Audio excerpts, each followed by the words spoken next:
What up, everybody? Welcome to Sorry. Wolfcast, episode 4. Y'all are too fucking excited for this. Yeah. Well, it's just because I got to spend a lovely month doing these fucking great podcasts with you fucks. You don't have to lie. Like I can hear right through your teeth, man. It's... What? I'm just kidding. No, that's me. No, I enjoy these podcasts, and I don't Yeah, see you they're- guys enough because you guys don't love me. No, it's just because we live so far away. How can you say we don't love you? You I know we could love get to you. your house on foot in like an hour. No, you couldn't. Not from where you are, no. I could get to Stop 11 Road in an hour walking, and it's like a 10-minute drive from. Yeah. All right. Well, this podcast is ending sooner than we thought because I got a challenge accepted. All right, I ain't driving you back home, so you better pack some water. Pack some water, be ready. So, what are we talking about today, boys? I don't know. That conversation kind of made me want to go on a killing spree. Oh, goodness gracious. Oh God. No. We're definitely not doing that, but we are talking about serial killers. Yep, so today's podcast is about serial killers. So I also wanted to come over and issue a warning today. So, warning. Following podcast may be disturbing to some listeners. Listener discretion is advised. You should have had it more like warning. The following podcast may disturb some. Yeah. What you should have done for the people who might be watching this early in the morning is we should have found a sound bite for like a nuclear siren going Oh off. God, no. But let's spare them the spoop. the ear splitting. Oh my God. Nah, So it's a jump scare here. while we're also speaking about serial killers, I decided today, instead of drawing something, I was going to actually fix an old piece of artwork I have. I really like how it looks, but I wanted to just, tweak it up a little bit. Oh, sorry about that. Let's go back forth. But, so this is what I'm working on today. It's this little that popped out of my head. So, serial killers. Boom, boom, boom. Is it wrong to say you have a favorite serial killer? No. Some people do. I mean, hell, look at Ted Bundy. He's got a huge old following. But that also got blown from the media everywhere. You would see when his documentary came out on Netflix or whatever the hell it was. Everyone Netflix capped on Ted Right. Bundy. Yeah, everyone jumped on the Ted Bundy. I even saw people saying, "Oh, he's just so misunderstood." It's like, bitch, he killed a lot of people. Yeah. Don't tell me that's being misunderstood. This man's a murderer. Or look at Dahmer. Dahmer, actually, he was, since he was so handsome and he was so young, people are like, we're like, what? No, blah. It's like, Yeah. people are nuts. It's that Addams Family joke. I'm a sociopath. They look just like you and me. Hey, this look like everybody else. That's. I mean, it's true. I mean, it's yeah. But like Netflix did, they put out those like Ted Bundy tapes. There's like I didn't watch it, but there was like 4 or 5, I don't know how many tapes there were. And then like a month or two later, they were like, "Oh, now here's his life. We're gonna let good old Zac Efron take a shot at it," which I loved that movie. The movie was really good, honestly. I didn't watch it. I need to, but I watched the documentary that came out. From somebody who like dances and sings in High School Musical to like playing a serial killer, I thought he did pretty good. Well, I mean, he's an actor, so he's rather versatile in what he can do. Hey, some people can't. This is true. Yeah, look at what's happening with the new Batman. It's gonna be botched as hell. Oh, great. Isn't he like part bat, part vampire? Something like that. All I know is that his costume is gonna sparkle. It isn't. He actually hated doing Twilight. Yep. Didn't the guy who played the werewolf also hate doing he hates being in movies where he has to take his shirt off because he feels like that's the only way he's in people. Well, the after Twilight that happened, but he almost got cut. They almost replaced him because they were like, "Hey, you need to be this way and look like this, or you're done." Yeah, they all had a love-hate relationship with the wigs half of them had to wear. Then what's her face just stared blankly into the camera the whole time. Hey, that is top tier acting. Right. No, I don't know. I've never watched any of the Twilight movies, so I've never read any of the books. I tried. I read the first page and a half, 2 pages, and got bored. I read all of them. It went from good to better to terrible to okay to the last one being probably the best. And I didn't like the, wow, look at this huge battle scene. Just kidding, it didn't happen. I mean, Look at all this money we're wasting on the CGI and the effects. And yeah, this actually never happened. We could have left this all out and just, you guys wouldn't have known the difference. Because none of it actually happened. spoilers. I don't think that's in the book either. In the book, I think it played out a little differently. The ending, but I don't know. I never read the books, so. But anyway, back on the subject of serial killers and not movies that just suck serially. Seriously. So, what is a serial killer? So, a serial killer basically is a person who Me in the morning when I devour 10 bowls of cereal. Yeah. You stole my joke! I mean, I can kill a whole box, man. I'll be hurting later, but Look, you said a bowl of frosted mini wheats in front of me. I'll have it gone. Oh yeah, that and what else? I know back in the day, like Captain Crunch was my jam. Yeah. Like I Crisps. crisps.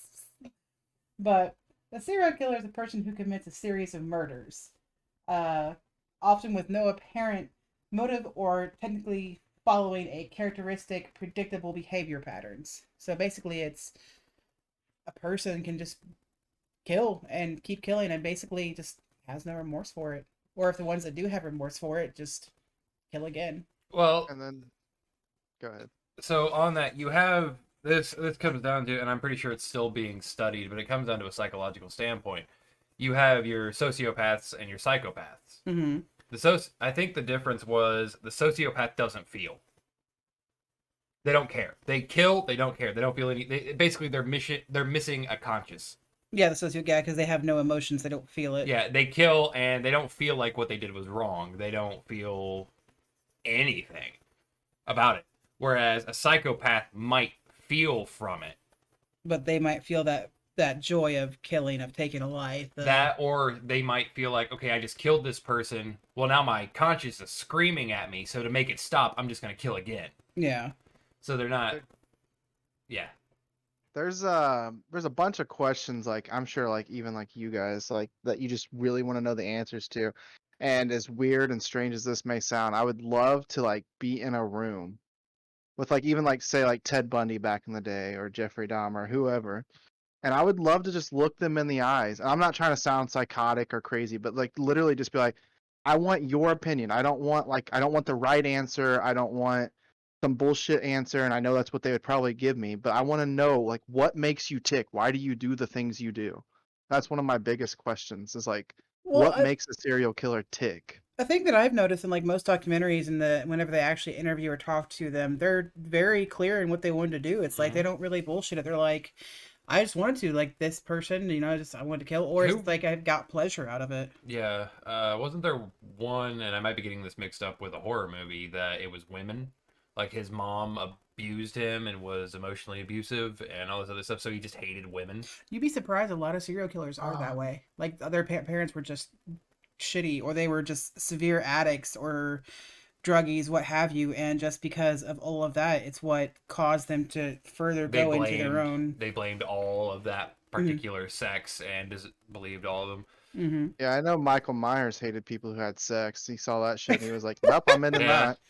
That's the horror movie trope. You can't go off of that one. I I mean, even you said it, didn't you? Like where you were like, some of like Freddy Krueger, wasn't he based off a serial killer? He wasn't based off of a serial killer. I don't think he got that far to be classified as such, but he was a murderer. Or a murderer, yeah. Yeah. I don't think he actually got... I don't remember his actual real name, but it's where they drew inspiration for the Nightmare on Elm Street movies. Well, speaking of serial killers, like the motivation and killing, and they consider there's 4 types of serial killers. You've got the visionary, like Joseph Franklin. You've got the mission-oriented. I'm sorry, I lied. Visionary would have been like Herbert Mullen. Your mission oriented would have been Joseph Franklin. Your hedonistic would have been Jeffrey Dahmer, and your power and control would have been Ted Bundy. So That's the power and control one. I think that's so. By no means am I condoning what Ted Bundy did, but as humans, we all want that sense of control. We all want that sense that we can control what's going to happen, how we're going to get to work, how the day is going to be. We set up habits that we'll go through to make sure our goal is reached for that control. Like, just as a weird example, humans like to think we can control time. I don't know if you guys know this or not, but those little buttons you see underneath a stoplight that you can press, and it's supposed to make the stoplight, go faster so you can walk across. yeah, punch, punch, punch, punch, punch, punch, punch. Yeah, they don't actually do anything. They're not hooked up to anything except for a little clicker. Wait. Yes, Wait. but it's there to give a placebo effect that you have control over traffic. Well, I don't know, because I mean, sometimes you can, like, it does alter traffic. No, those are either set on a timer or based off of pressure plates. Oh, Nothing actually interrupts those. See, you just made my mind fucking blow there because can't- like Did you not Hang know on, that? let me reiterate that. Not all buttons. So it's like you said, some of them do actually work. Yeah. But let's say out of 100% of them, 95% don't work. Yeah. They don't do anything. They're just there to make you think they do something. Because then when you press that button, your mind goes, this speeds it up. So then when the light does change, You're like, ah ha ha! haha, I did that. I caused that to happen. Now time moves at my command, and then you walk across. Yeah, okay. but it makes my mind blow that you said that because I never thought of it that way. But like I wake up every morning, I'm like, all right, work 5 to 1. After at 1, I have to go work out to be done by my workout by like I'm trying to I have to place myself in these time periods and get everything done. If not, I'm not controlling my time spent. Correct. When in all reality, you're just I have no going. control. Yeah, I just have to do it You're just going through a routine, but it helps your mind at think. ease. Yeah. Well, I mean, that's technically what OCD is. It's a severe OCD. willing to. Yes, I know you do. Of I said, control fuck to it. have to do things a certain way, a certain amount of times because It's if to not, have that control. Yeah. It's to feel like in this chaos of the world, you have control over something, even if it's something minute, like the placement of something. Right. You have control over it. You decide that. That's how I feel. I hate talking about this because like You I know- feel like I'm an outcast, but You're not. it's like I'm like, all right, so I wake up, I'm like, all right, and then I feel like I won, like I beat, like OCD and me are in a boxing ring, and I'm like, all right, well I worked, I got my workout done, I got my stream done, all right, I got my YouTube done, this, that, and the other, all right, I won, I can sleep at ease tonight, but if I don't finish everything I had planned for that day, I'm like, I'm the one in the back of the corner getting my ass beat. Right. So that's where I think I can't necessarily. Ted Bundy took control too far. Yeah. Nobody should have control over a living being's life. Well, you got to think about it though, like, and I'm not, like you said, I'm not like giving him power or saying what he did was right, but he was a good-looking guy. So Oh, yeah, like, he was very handsome. he could walk up to a girl, have all the confidence in the world, and be like, "Hey, you're gorgeous," and she's gonna be like, "Oh my God, yes, sweet," and then like, "Hey, let's hang out later," and then he does what he did. Yeah. So he had He had the power. control without like having to have control, and not to mention he was kind of a built guy. He wasn't like Rocky Balboa, but like if they fought, he's 9 times out of 10 gonna win. But he was also incredibly like smart, like super yeah. smart. That's He was very political and in like politics, and he was an extremely smart man. yeah. He It's, fucking escaped from the courtroom one day. Twice. yeah. Oh He- yeah, Didn't he throw himself out of a window? Yeah. Yep. And he had trained prior in his cell, jumping off of the top bunk to train his ankles and strengthen them up. yep. Because God. he had planned that out. He's like, "Yep, I'm just gonna jump out of a second-story window because fuck it."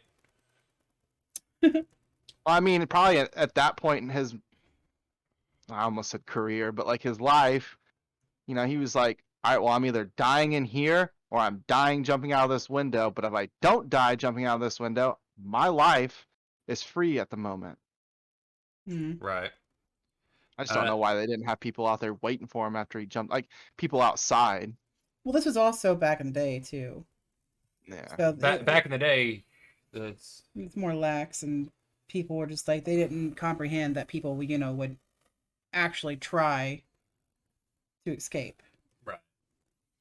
But um, with that, you also have your 5 common traits with serial killers as well. Mm. And a lot of these are scary because, like, you can see a lot of these traits in people themselves. Mhm. Like, I think I have like maybe Well, 1 or 2 out of it. A little bit of a disclaimer for these traits. Yeah, the serial killers have these traits, but any human can have these traits. Oh yeah. It's just a matter of whether or not they are to the extreme to take it as far as to become a serial killer.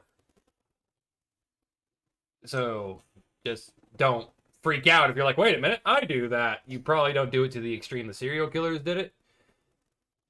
And you probably don't find the same You don't. enjoyment out Yeah. of doing it. That, or with them, it's causes because of their home life, their growing up life, their current situation. Because the majority of your serial killers are either addicts or they were abused as kids. They were Well, you did have some that were just like sitting in the backyard and Killing animals. dissecting Yeah. animals. You also have ones that had a very nice childhood growing up, didn't have anything wrong with them, had great parents and everything, and just they snapped because I you think know there was actually one dude.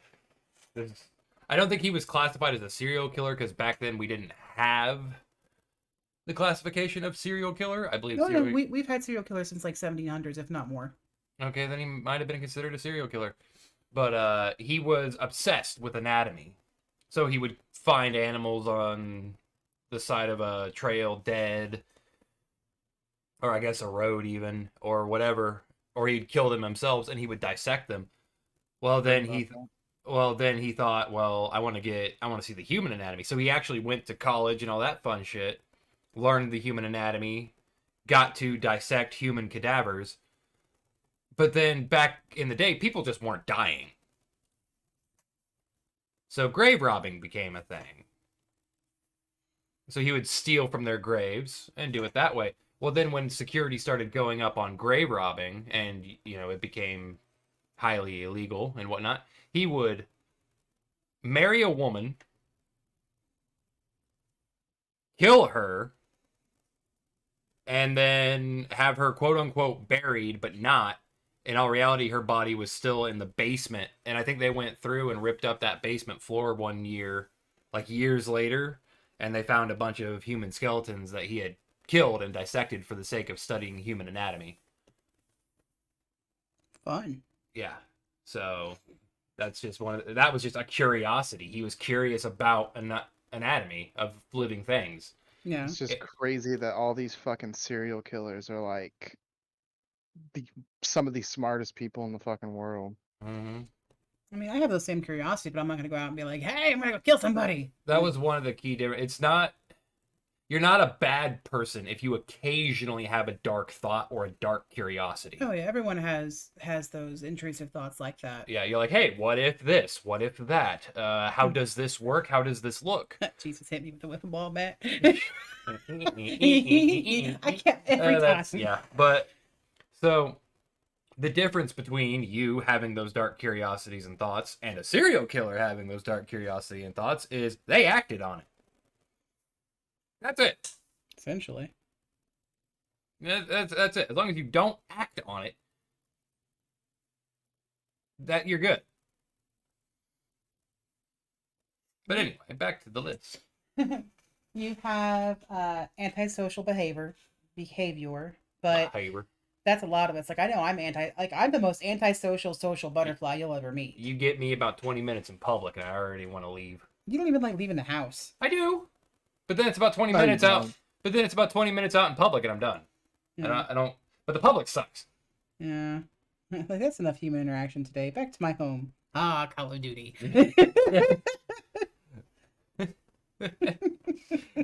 I'll call you out. Your next one is asserting power. Mm. Now, with some, asserting power is their way of getting ahead in life, or it's like, hey, I'm a dominant, I'm an alpha, I do this, blah, blah, blah, blah. But I think it's to the point of where it's more asserting power as, I'm going to assert my power over you to control you, to get what I want. That can lead into all sorts of things. Stockholm syndrome. Mm-hmm. It can lead into a number of different mentality issues. You also have your sadistics. Mm-hmm. Your sadistic people. There's a difference between sadistic and sadist. Don't look at me like that. But your sadistic people, they have the power that they will assert over somebody, and then they will cause them pain, whether that be emotional or physical or mental pain. And it could be through all sorts of torture methods. It could be all sorts of anything. And to see the fear or to see the pain on that person's face while they're doing it, it's a thrill. Gives them a thrill, gives them some sense of pleasure that a sadistic person enjoys. And some people might actually be sadistic because of the fact that they are missing certain, what are they called, endorphins?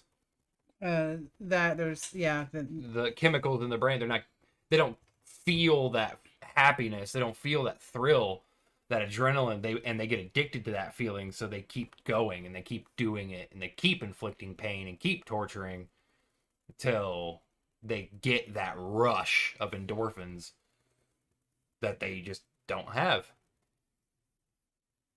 Yeah, essentially. Here's what we were talking about with that Nightmare on Elm Street. I had to look it up. It's kind of bugging me. It said the film is inspired, but this is what I found, so I can't 100% say this is right what he went with. But the film was inspired by several newspaper articles printed in the Los Angeles Times in the 1970s about a man who was fleeing the United States from war and genocide and suffering disturbing nightmares and refused to sleep. Mm-hmm.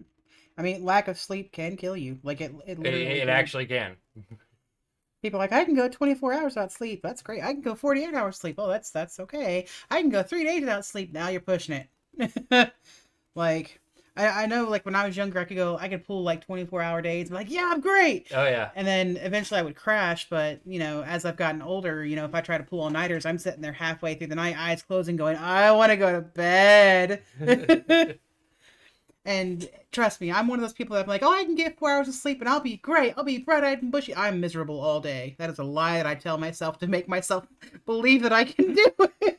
I mean, I'll go to bed and I'll wake up 4 hours later and I'll be ready for work. And then about 2 hours into work, I'm like, oh my God. Mm-hmm. But anyway, aside from asserting power. Next one is torturing animals. Yeah. So that's given. Yeah, that's. Yeah. Now that doesn't mean that if you see some kid torturing an animal, it doesn't mean that they could become a psychopath or a serial killer or anything like that. Because a lot of times kids are doing it because they don't know that it's wrong. But if they're going out of their way to, like, literally hurt an animal. If they're going out of their way to do it, because I mean, here's a little story. Back in the day when I was about 6 or 7 years old, I was hitting frogs over a fence with a golf club. Oh, you mean person. Well, I mean, yeah. I can't say much as my dad would blow up slugs with firecrackers. Exactly. But I think it's a boy thing, though. Like, that's, I mean, everyone kills spiders. And spiders are not insects. Fun fact, they are not bugs. Well, I just mean it's still an animal. Well, no. So insects and bugs are not animals. They are insects and bugs. Arachnids and However, your scorpions and your spiders, who are under the animal classification of arachnid, are animals. Yeah, well, they can just animal themselves out of here. I don't like. There's a little nature lesson for you. The more you know. I feel like that gets said every podcast. The more you know. Well, it's because it's like my dad says, even when I'm working with him, I am a wealth of useless knowledge. Yep. I know a lot of pointless shit, but the point is I can teach it to people, and now they know it too. Yep. If I can teach you something new that you didn't know before, I'm like, hey. Congratulations. The more you know. Yeah. Congratulations, you learned something useless. I should get, like, what is it? I should do, like, a little, here. Make a little. Soundboard? No. I mean, yes, but. But do like this, like draw like a little star and then do like little, and then take this, and just be like, "Hey, on. The more you know." Just go across the screen with it. Just have it like waiting in the That far into way. it. But yeah, anyway, so yeah, just because you see a kid torturing an animal, make sure they understand that what they're doing is wrong. Mm-hmm. Punish them if they do it again. Don't go too far with it, but Right. teach them that things are wrong. Inherently, humans are just animals. You and We me. only know what we know because we are taught it as children. So if you never teach a kid that torturing animals is messed up, they're never going to know that it's messed up. Mm-hmm. You get Michael Myers. Effectively. But that's the thing. And your last trait would be predatory behaviors. You skipped right over manipulation, dear. Oh, I'm sorry, I did. Manipulation would be the Yes. fourth one. I apologize. My bad. Manipulation is honestly probably one of the easier ones, I Yeah. would say.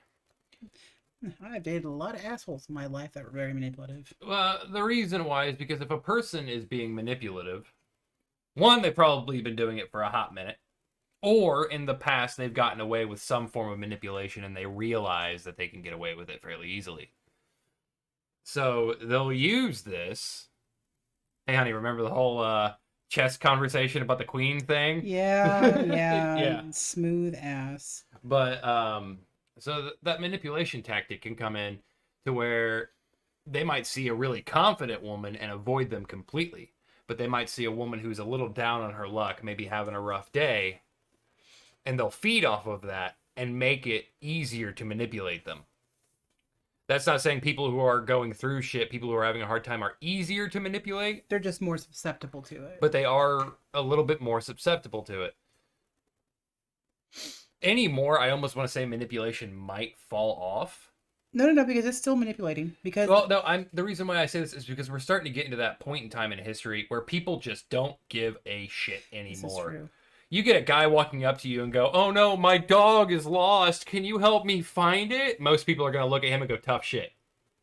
And then I hope you find your dog." And then you have my soft-hearted person going, "Yeah, sure, I'll help you." I'm surprised I didn't get kidnapped as a It's kid. a miracle you're still around. Like, I'm just- sorry, if a guy comes up to me, he's like, "Hey, I can't find my dog." I'm like, "Well, I don't know what the fuck to tell you then." Sorry. And that's coming from a guy who chased dogs that ran out of the house. Like, didn't you chase your dog like what? I chased Kira about a mile and a half, 2 miles away from the house. Bitching and complaining the entire time. When did I get a hold of you? Yeah. And I finally caught her, but that's coming from a guy who will chase down a dog for miles to get it back. But you also love that dog, so there's a difference. Yeah, that's my dog. I'm doing that. I'm not like, yes, it sucks. Nobody's gonna run away but me. Like, it sucks that your dog got away, but I don't care. And it's sad to say, but it's also necessarily not a bad thing to say that we're getting into that point where people just don't care. Right. Or if they do care, they're too paranoid or afraid that, Yeah. it's all a ruse and Well, you look at mine and Holden's generation. Even you're part of our generation. What am I saying? Look at mine and Alpha's generation and yours. We were raised on the don't talk to strangers, don't get into strange vans because they offer you candy, don't trust people. yeah. But and so here's Or the make thing, though. friends. Yeah. But in order to make friends, you have to talk to strangers.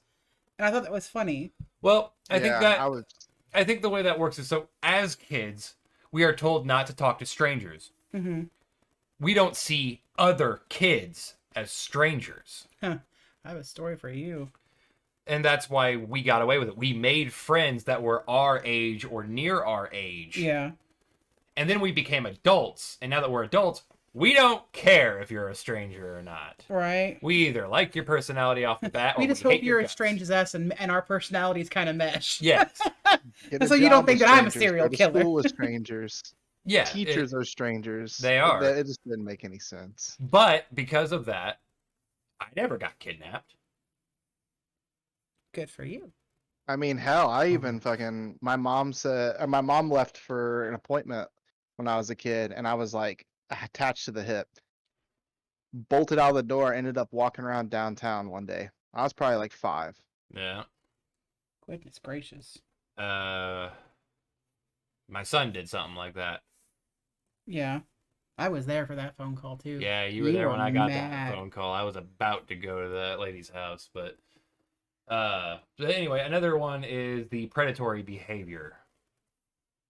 And you might see this a lot in maybe your cannibalistic serial killers who view other humans as prey, or you'll see them in your sexual serial killers who chase down women, molest them, take advantage of them. And it comes from that predatory rush, that feeling of it almost relates back to dominance. Mm-hmm. That power of I can hunt these people down and there's little they can do about it. Mm-hmm. I've made them my prey. I have my eyes on them. Right, they're mine. Yes. But that could almost be related to an animalistic instinct that just hasn't been fully evolved out of the human equation. Or it could be that sense of possession of, it's mine. Yeah, like, I'm gonna have it. I'm gonna chase it. I'm gonna get it because it belongs to me. which could come from I don't know. Probably sexual frustration or just Constantly being like, for some reason they were constantly denied throughout their life, and right. so they decided to just take what was denied them. Mm-hmm. A lot of But factors. yeah, there could be any number of things. Only serial killers know what exactly goes on their head. The rest of us can only guess. And thanks to the studies of psychology and physical aspects of their life and whatnot, we can kind of get close. But again, we don't know what is ticking in their head. Yeah, we can't see how they think or, We can examine their head all day long. We can put them under neural scans and CAT scans and all that fun stuff. We can see their brain. We can see the emotions firing. Mm-hmm.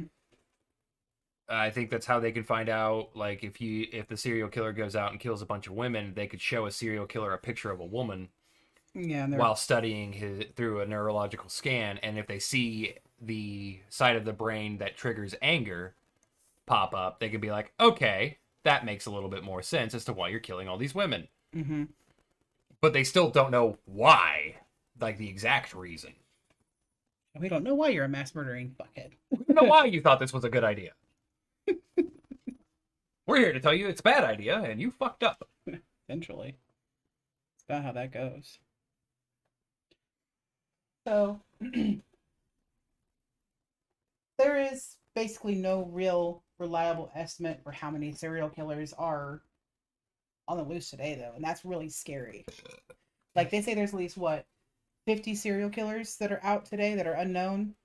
I mean, they never caught the Zodiac Killer. Yeah. They also never caught the actual Texas Chainsaw Massacre guy. They never actually caught any of them.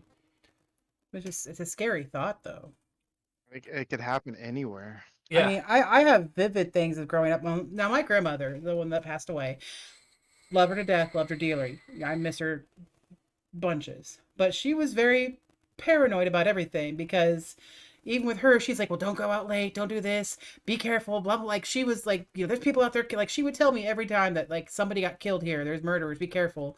Like, that was one of her biggest paranoid thing was that. But I can see now that I'm older and I realize she was born in the 30s. So she's gone through, like, a lot of them. Dahmer. She went through Gacy. She went through Bundy. So she, heard of all these horrific serial killers that were going around. So she really, like... It's nice to think that nowadays we live in a current state of society that we don't need to worry about them. But at the same time, you can't turn a blind eye. They're out there. They're capable. They're able. And I think it's just probably don't care. There's more of the fact that there's more stupid issues that we shouldn't be worrying about. Or hang on. Yeah, I get what you're saying. Yeah, it, though. there's the hate crimes and stuff like that. Like, that shouldn't be an issue. We should be working together as humans. But we're focused on that, and we should, because we should all be working together. But then that's pushing these serial killers aside. Well, that's another. That's what I don't know if I'm wording that right. It's a little touchy there. So basically, the serial killers I want to say aren't necessarily as bad, because with technology going around and cameras, CCTV footage, being able to stop crimes before they happen. Because anymore, if for some reason you get the sick, twisted idea to go on a murdering spree, how are you gonna do it?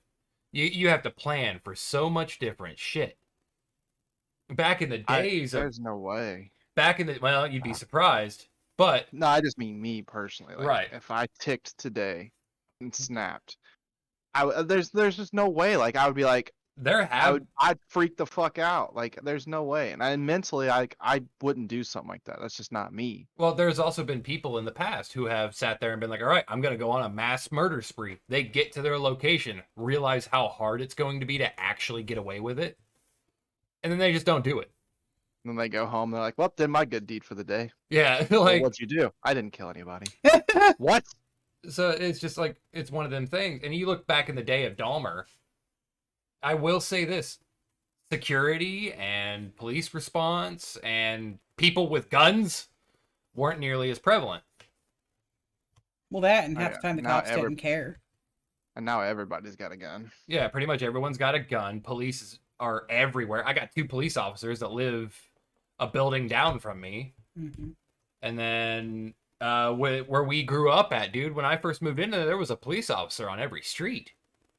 Yeah, there's even because I still live there, and for the people that Yeah. are listening, there's one 3 houses down from me, but like there's probably at least 10 officers in this neighborhood that I know So, of. well, yes, there are definitely still serial killers out there. I feel like the threat for them is definitely lower, but not non-existent.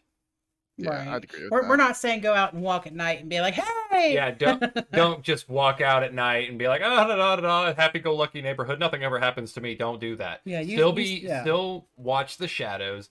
Still be careful who you talk to. But And Be if you feel apprehensive. uncomfortable, just get yourself out of it. so this Like, could don't stick around. there have also been women and men who have saved their own lives by having a stranger talk to them and then start following them. And then they walk up to another stranger and go, hi, I haven't seen you in forever. How are you doing? They pretend like they know a stranger. And that stranger will realize, something's wrong. Mhm. And it has saved people's lives because of that. Oh yeah. And a thing nowadays is that with, most men, nowadays they don't see it as men can go off and get killed or get taken advantage of. Oh, it happens. It happens, but it is more prevalent with females It is. because I know myself personally, like I'm a big girl. Like I make the joke of like, my neck's too fat to strangle because the fat will just stop them. But, and they can't kidnap me because I'm too heavy because they can't pick me up. But I still get scared walking by myself or around people. Like if I hear a footstep behind me and I have my keys in my hand, if you've never watched me do it, You'll flip them between your fingers. intentionally grab a hold of my keys. Like, and I'm hyper aware when I'm by myself in the dark because I know that, yes, I may be a bigger girl, but I'm still a girl. I still panic and I think and I get real bad anxiety, but Here's something. Have you guys ever done this? It might just be me because I am paranoid to an extent. I'll be walking in dark and I'll kind of suspect that I hear the scuff of a shoe behind me. Mm-hmm. So I stagger my own footsteps to make sure I wasn't hearing myself. Well, I'll like pause a footstep to set myself out of beat. You got to thank you, Scuba Steve, and Fitzgerald all lived, 5 houses in between each other, give or take. I lived 3 blocks over.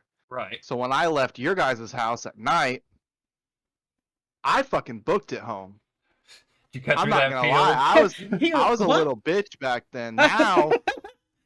Now I'll just throw my headphones in. I'll walk. If someone's gonna run up on me, they better knock me out because I'm gonna fight back. But Right. to cap on that, before my workouts, I'll put my headphones in. I'll leave my house and I'll go around the new part of the addition. So I'm out walking for 20 minutes. I look behind my shoulders probably 10 to 15 times in that 20 to 30 minute period. And It's not that the neighborhood's bad. Yeah, I was about It's to say that in terms of where we lived, and where you currently live, that is not necessarily a bad neighborhood in It's any not. terms. It's just the world has gone to shit, and Hell you in a just don't know. handbasket. I mean, somebody could just run up on me and just steal my headphones because they wanted a pair of headphones, and they could have killed me just because they wanted a pair of headphones or my phone, or I mean, What the only have thing I you. carry on me is my fucking key card for the gym and my headphones, my water Right. bottle, and my phone. I've But had nights where I'm walking home from either the gas station or the liquor store, both of which are in walking distance. And let's use the liquor store as an example. I'll be walking home. It'll be like 9 o'clock, 10 o'clock at night, whatever, on a Saturday, and dark outside in the winter.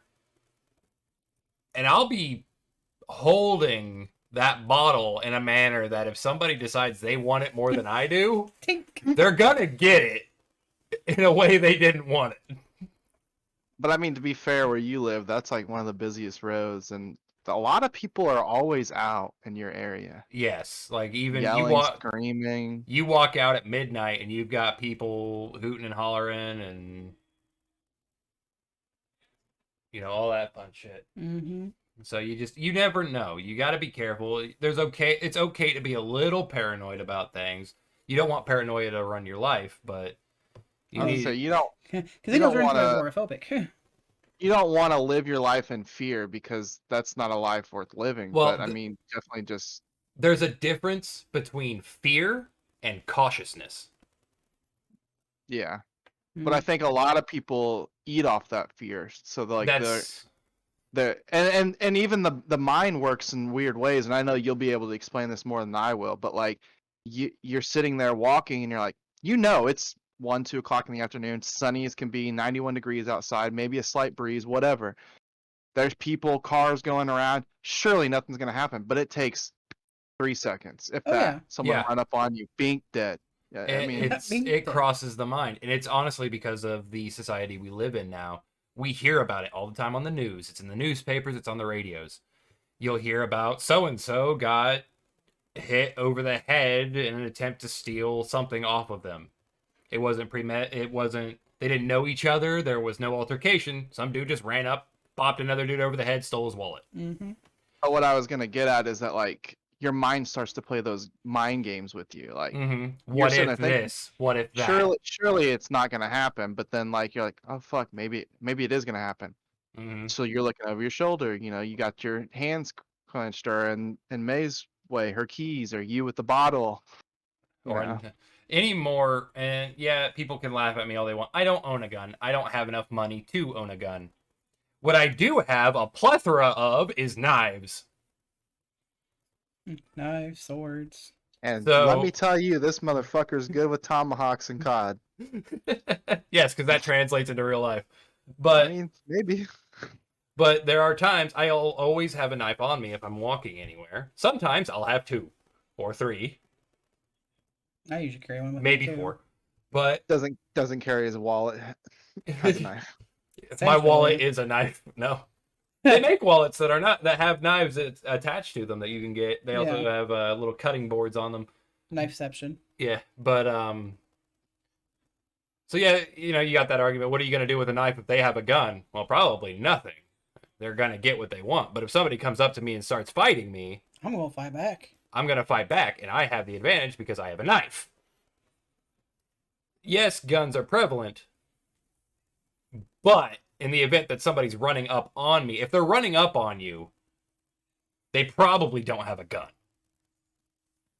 Or if they do, they just Yeah. haven't pulled it yet. Yeah, and if they haven't pulled it yet, that gives you a bit of more of an advantage. Because if they knock you down, and they still got to take that out, if you can get to them before they can take the gun out, Mm-hmm. advantage is yours. Oh yeah. Now, if they walk up to you and they point a gun at your back, don't fight back. Don't think that just because you watched some martial arts thing to show you how to quickly disarm somebody, That it'll work. that Like, it'll you're gonna work. turn to John Wick real quick. Yeah, because I'm trained in gun safety, and I did 8 years of 4-H shooting sports. Mhm. I have a steady hand handling a firearm, and if my finger is on the trigger already, I am ready and prepared to shoot. I've already gone through the mental about it. I've already thought about it. If somebody is pointing a gun into your side, just assume they're ready to shoot. Mm-hmm. Which means the second you turn around to pull whatever martial arts bullshit you saw on Facebook, they're pulling the trigger.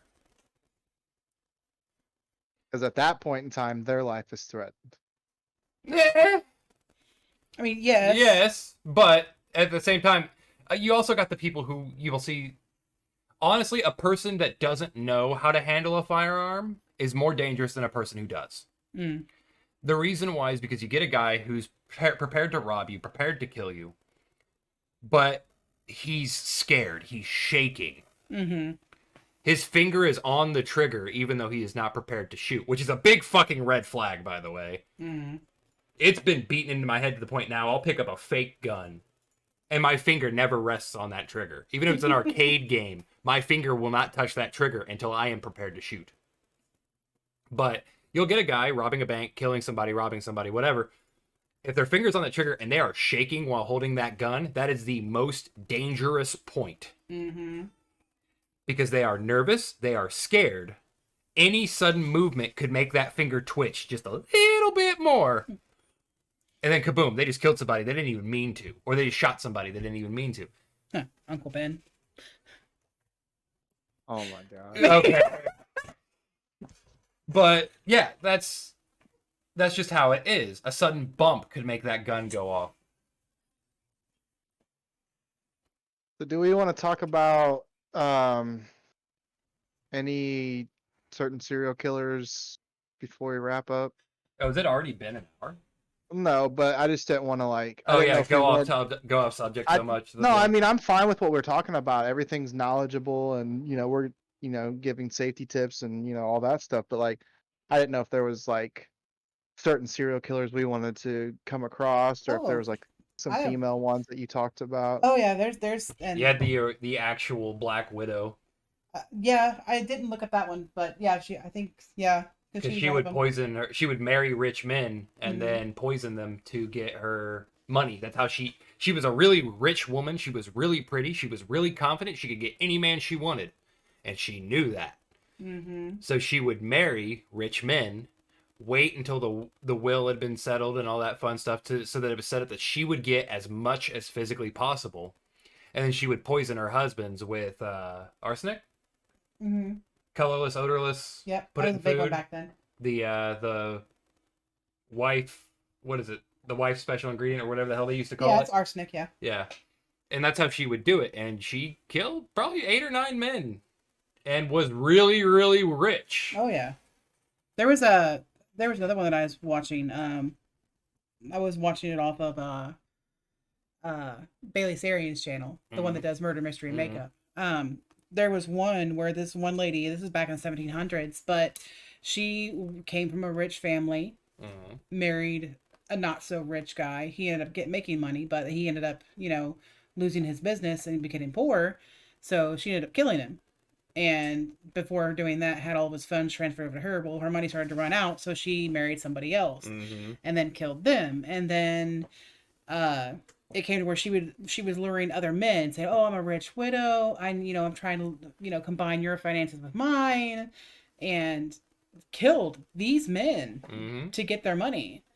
But and people don't know how she died because it just somehow she mysteriously like died in a house fire.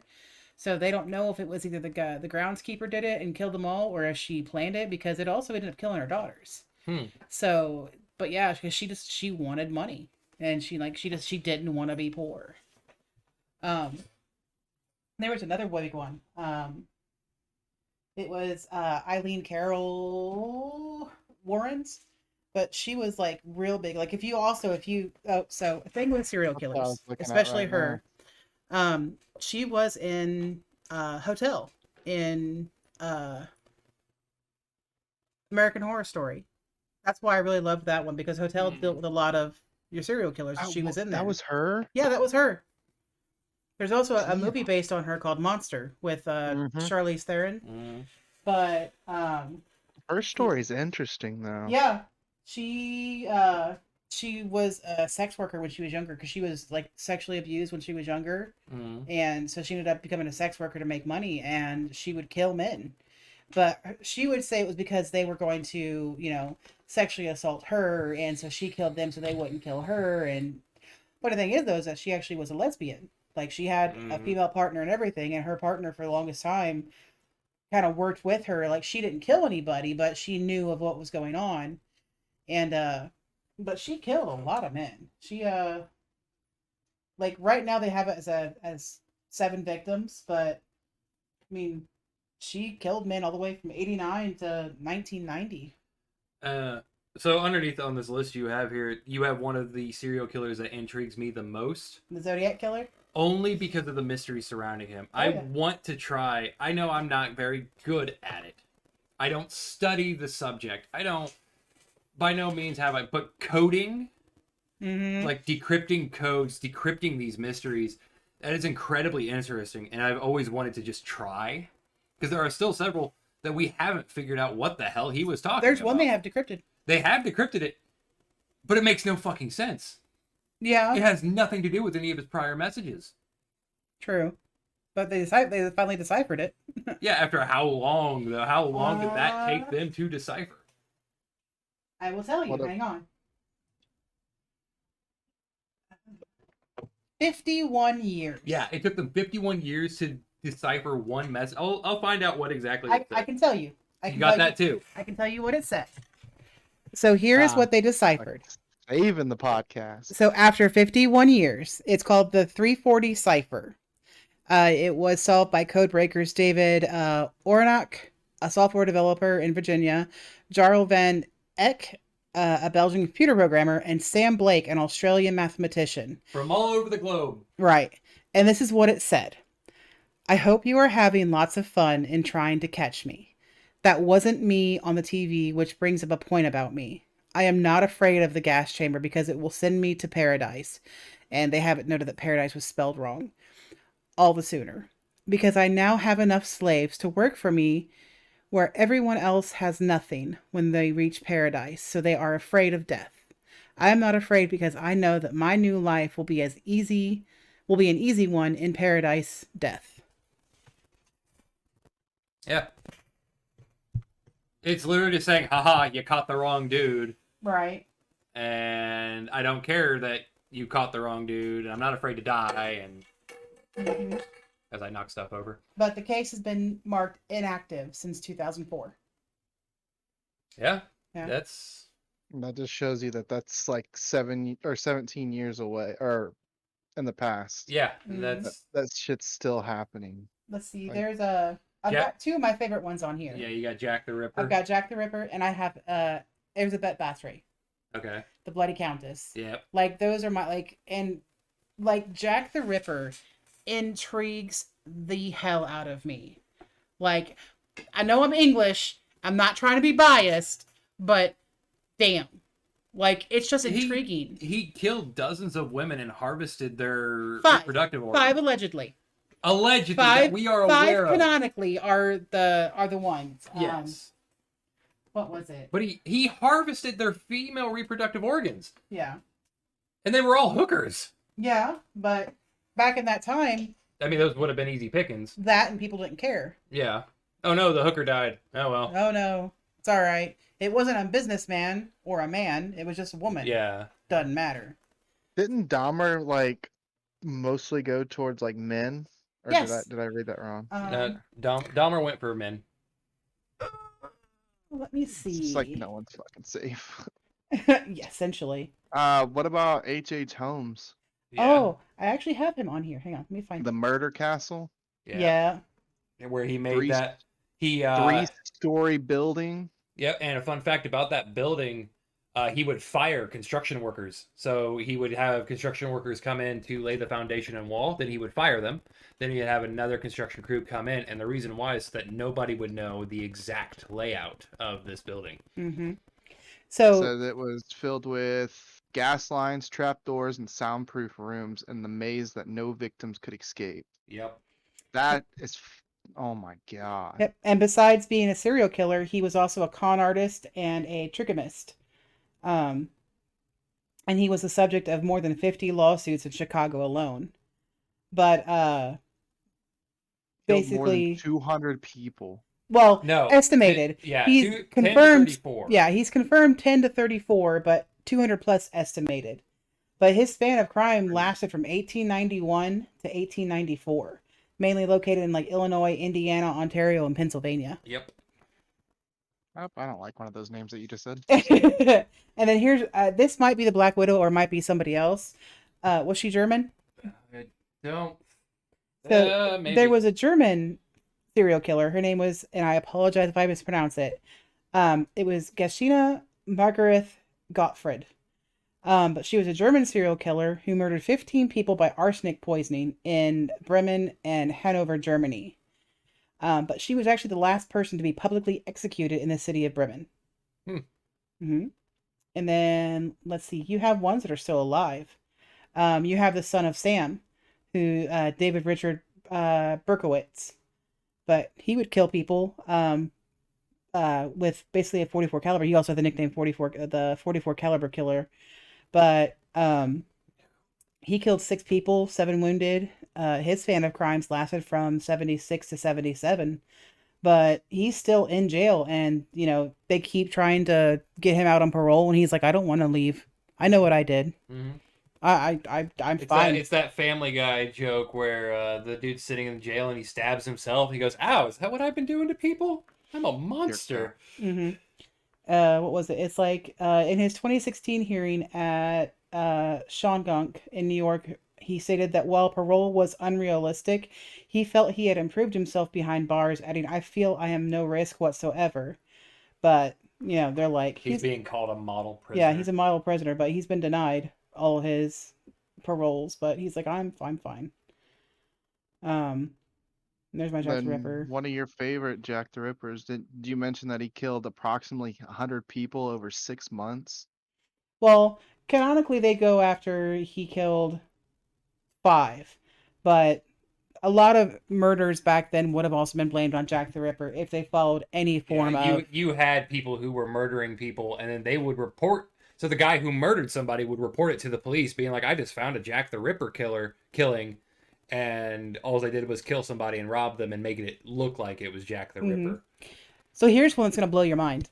I found this out, and it blew my mind. So, the world's youngest serial killer is 8 years old. Huh. 8 years old. It was Amardeep Sada. But he is the world's youngest serial killer. By basically murdering, like, babies. But his parents tried to hide the first 2 because they thought, you know, oh, maybe it was accidents. But he kept doing it. And, but because Indian law, you know, can't try him as adult, he only got 8 years. I think they did it as 8 years, I think. Hang on. No, I lied. He spent 3 years at a psychiatric facility. So, and then he's there still until... alive under an alias and is said to be 18 years old. Well, no, he leaves that youth home when he turns 18. Oh, when he turns 18. Yeah. Okay. But he is believed to be alive under an alias because he realized he was stupid, and he's like, I didn't, you know, I'm sorry, you know, I didn't realize, but, you know. And then two ones that I found out that were really fascinating. Where is it? Because you've got your Bundy, your Dahmer. Talking about the Bible Belt killer? Well, that one's one that hasn't been found. Really? Yeah, that one, they've never solved it. What was this one?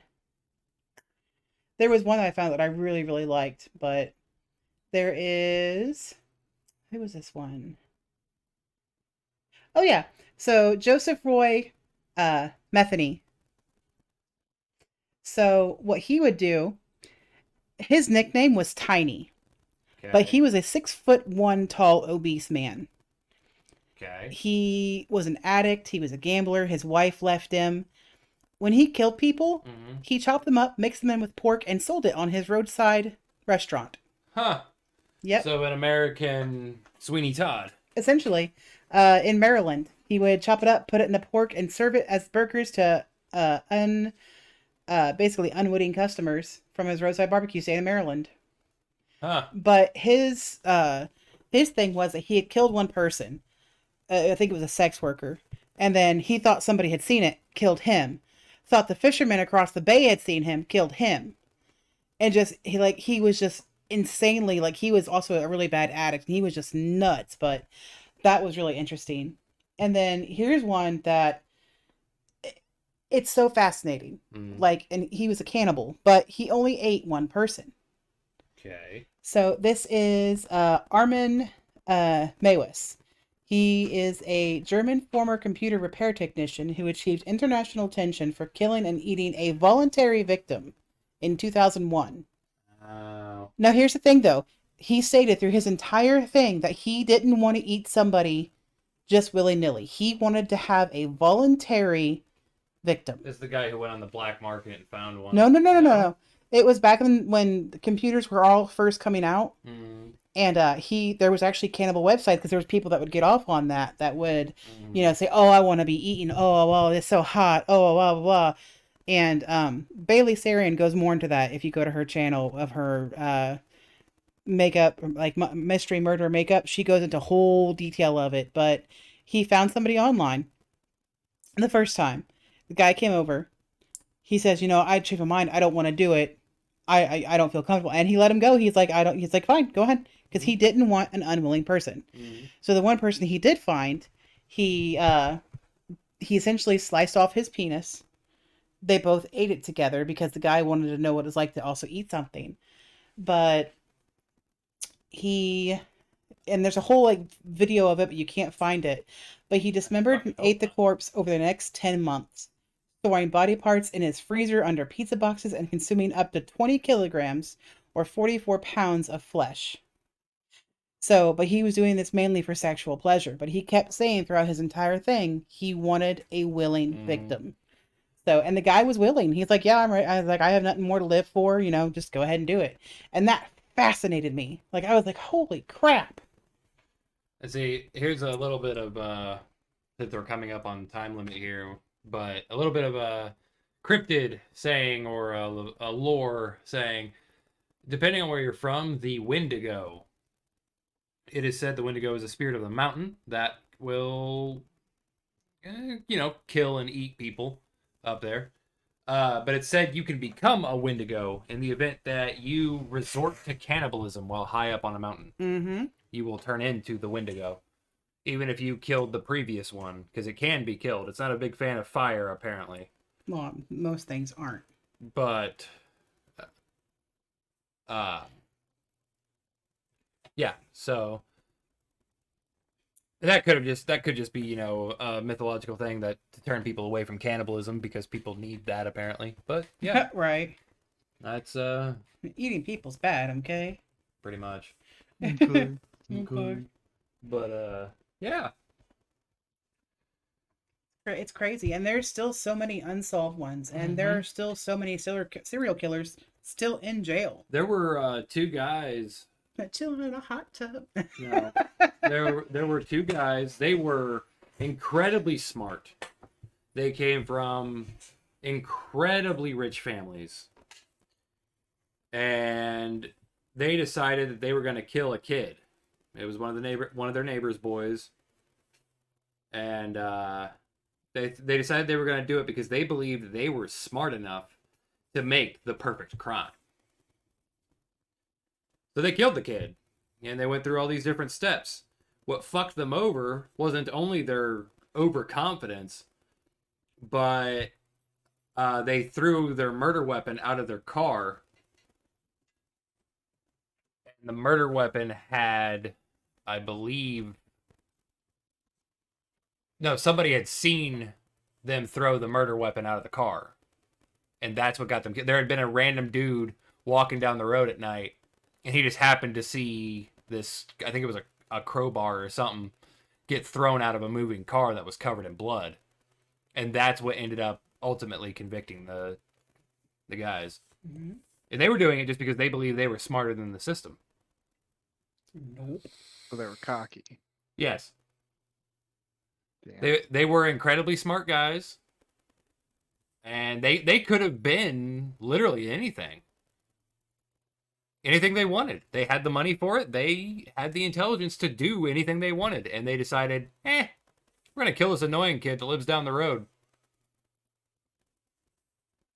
There was another one where and this one was more recent. I can't remember uh when it was, but this kid had an or not kid, he was like in his 20s, had an obsession with an internet person, like the real, like the ones that have the, watch my live stream, give me money, haha. E-girls. Yeah, but back in that day it was more or less like it was like a online girlfriend Mm-hmm. for him, and he would spend like thousands of dollars for her.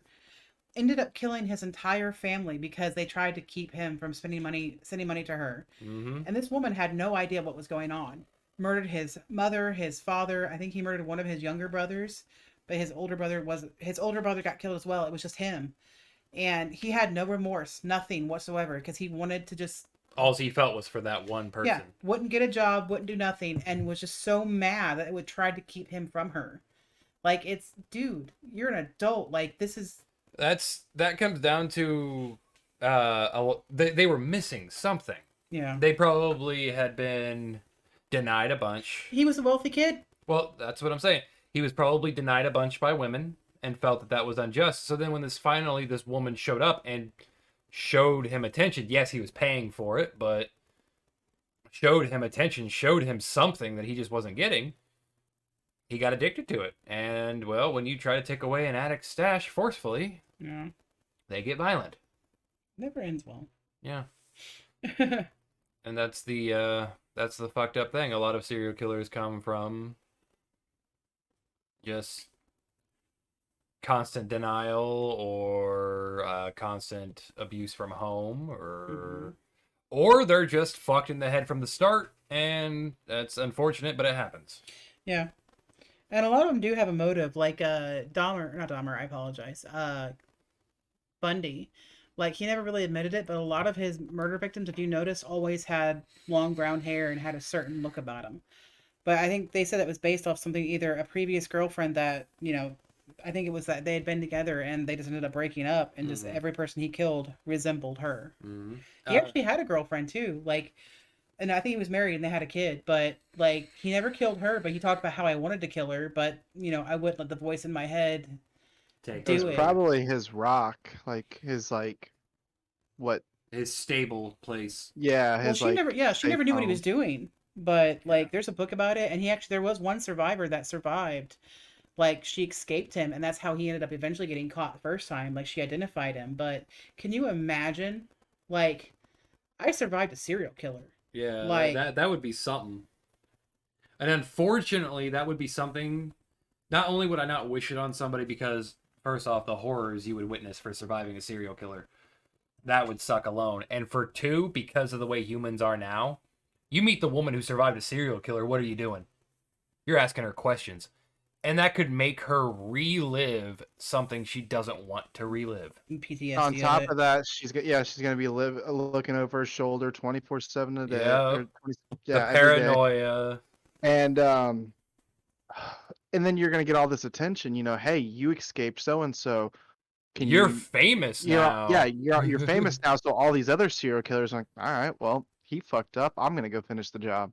And that's not necessarily the case, but your mind does fuck with you in that sense of like, all right, well, one tried and failed, so what if others try to take up that mantle? Mm-hmm. Yeah. And that's where it gets a little funky.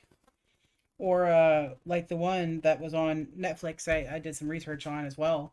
They called it like the American Murder, but it was the guy who killed his wife and his two kids just to be with his mistress. Mm-hmm. Like, and she was pregnant with a third, but he decided he just didn't want to have a family anymore, and thought he would be clever, and he killed his wife. And he says the one thing that'll always haunt me is the fact that I heard my daughter go, "Daddy, no," as I killed her.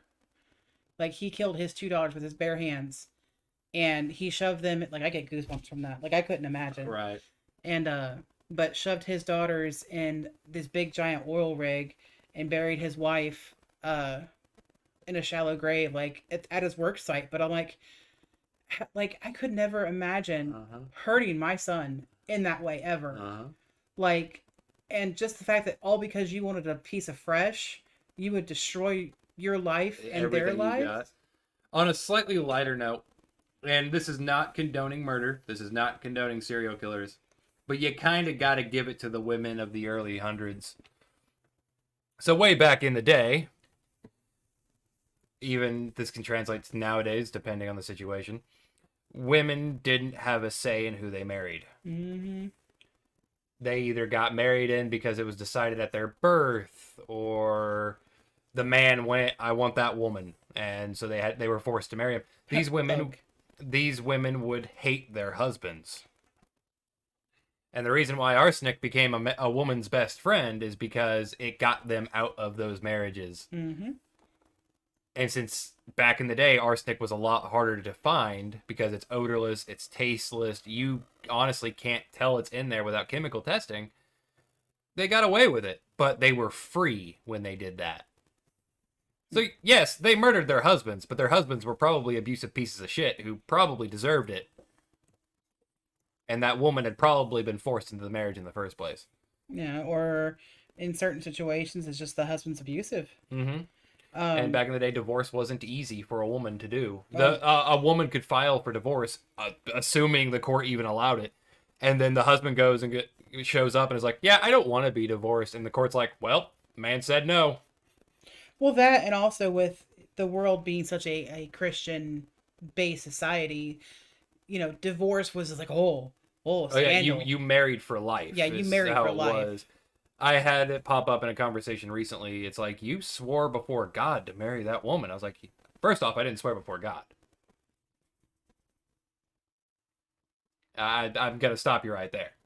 Like, I'm devoted to my wife. She's my wife. Mm-hmm. But if something goes wrong and something goes south that we split up for whatever reason, I'm not going to be all religious about it. I'm not going to make a big deal about it. Right. You are mine until the end of blah, blah, blah, blah. I'll be sitting there going, sign the papers. Yeah. It's amazing how far we've come as a species, but it's also disappointing in the direction that we could potentially go as a species. I mean, we're creatures of habit, and that's a bad thing, because there's habits that we won't break. There is a song by a group called Sabaton, who I have been on a kick with. Yes, you have. And it's about a little history lesson here to explain the context of the song.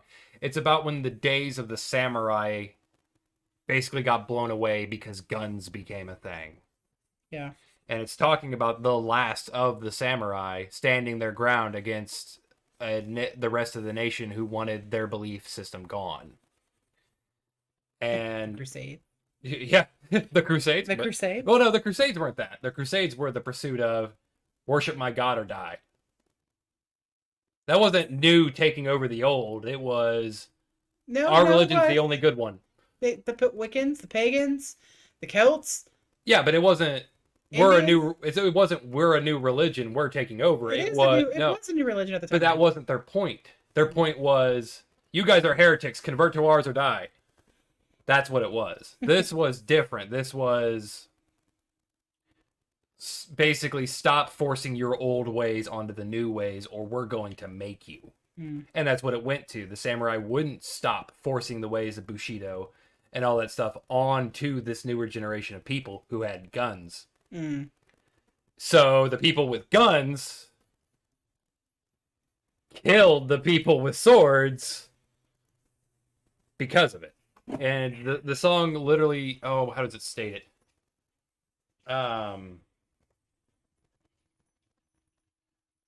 When the new meets the old and always ends the ancient ways. That is history. You can't stay in one spot in terms of a timeline. If you do, you never progress. You never get anywhere. You stay in place. Pure definition of insanity. You keep doing the same thing, expecting a different result. That's why whenever you feel stuck, do something new.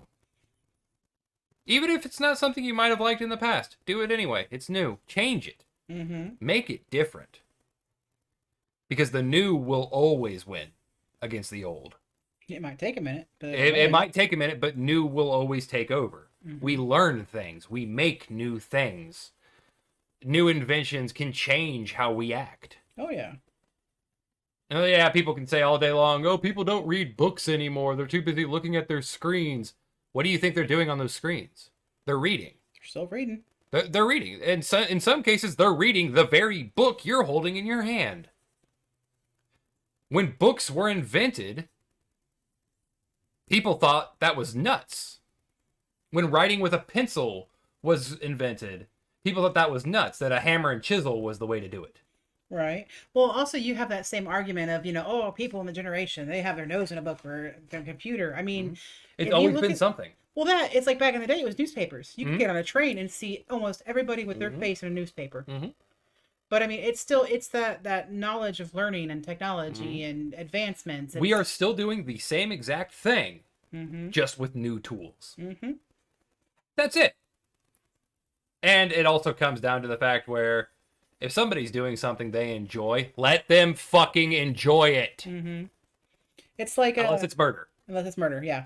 Murder bad, fire bad, tree pretty. Yes, but it's if somebody enjoys, I don't know, hanging upside down from a tree because, I don't know, they like the feeling of the blood rushing to their head, let them. They're not hurting you. People, when it comes to your life, what other people do don't matter unless it directly affects you. It really doesn't. I'm sorry. I'm actually not sorry. Fuck it. Karens of the world, take note. If I do something, you don't like it, by all means, tell me you don't like it. But I'm going to tell you, then don't watch. Don't listen. You can walk away. I'm not forcing you to stay here. You're not going to stop me. People have their noses too far in other people's business, and that needs to stop. But I think that might be a podcast for a different day. Yeah, that'll be a different subject, because I could go on a rant about that shit for longer than an hour. Yeah. But I think that'll end the serial killer / murderer / a little bit of lore / a little bit of all over the place that this podcast has been. I see it as, do good, not by someone else's standards, but by yours. But by yours, make good decisions, ask questions. Like, I know for me, like, I'm someone that if I want to know something, ask questions, learn, question everything. Yeah. Even if we have a definite answer to it, if you don't know that answer, question it. Even if the person who presents it to you is presenting it as fact, question it. Do your own research. Go off. Don't just be like, yep, that man's word is good. That man's word is law. No, don't do that. Don't follow blindly, but don't be ignorant to the fact that what they're saying might be true. Indeed. And if you feel like you're in a situation where you're not safe, that you feel like you're in danger, reach out to somebody. Get some help. Get them some help. Also, if you feel like yourself, you have these thoughts that you can't control or you feel there are hurtful. Hotlines everywhere. There's you can hotlines. Get a hold of. And one of my biggest things I do, therapy. And I know most people think therapy of, I'm going to go see a shrink because I'm no. Therapy is amazing. They are grateful. They can help you with your mental status. They can help you with overcoming PTSD. I actually saw a post recently that was from a therapist, because somebody was like, you don't have to go to therapy because you're having mental issues. And the therapist was like, yes, as a therapist, I have had people come to me literally because they just had a bad day. Yep. Or they don't know what to do with their life, or, they feel like they're stuck and they just need that little push out of the hole. Not necessarily that they're suicidal or they think they're crazy. They just need somebody to listen. A therapist can be good for multiple things. Don't think you're crazy just because you feel like you might want to talk to one. Oh no. They are there to help you, and they are completely non-judgmental, unbiased opinions of, hey, unload your shoulders. Let me figure out situations and solutions to help you better yourself. And I know I myself have this conversation daily with the majority of my friends, because I'm like, hey, you did the best that you could today. And that's all that matters. If you got out of bed, hey, that is a fantastic achievement. That is a victory. You woke up alive. Yay! So. But yeah, that'll probably end it for this episode of the Wolfcast. It was a bit of a longer one, I believe. But it'll be posted shortly to YouTube for anybody who may or may not have been watching. If we said anything that you don't agree with, especially in this last half, Put in the comments. put it in the comments. I probably don't give a shit. And that's perfectly fine. It's okay to not agree with people. Not everybody has to think the same way. I care. I like reading. If you have facts that we misspoke on, by all means, put it in the comments. We will look at it. We will check on it. We will research your research because we're not going to take your word blindly, as I said before. If you're right, cool. We'll correct it in the next podcast or whatever. If you have one of your own favorite serial killers or mysteries that we didn't touch on or you'd like us to talk about, just leave it in the comments. Yeah, yeah. or if there's someone that we didn't mention that you like and that we should like, I mean, I'll look them up. I read the comments. I check the comments almost probably about, I wouldn't say daily, but every other day. So yeah, but we appreciate the love and support. Make sure you like, comment, follow, subscribe. Do all that fun shit that you don't have to do, but it's appreciated. Follow us on all of our social medias. We appreciate and love you, and we are so thankful for the love and support that you give us. Yep. So Love again, you. we love you. So make sure you're staying safe. Make sure that you're taking care of yourself. You're eating. And more importantly, remember to keep Wolfcast #1 in your hearts. Indeed. You heard it here, folks. Bye. So, thank you so much for watching. We really appreciate you guys. We'll see you in the next podcast. Bye. I love you.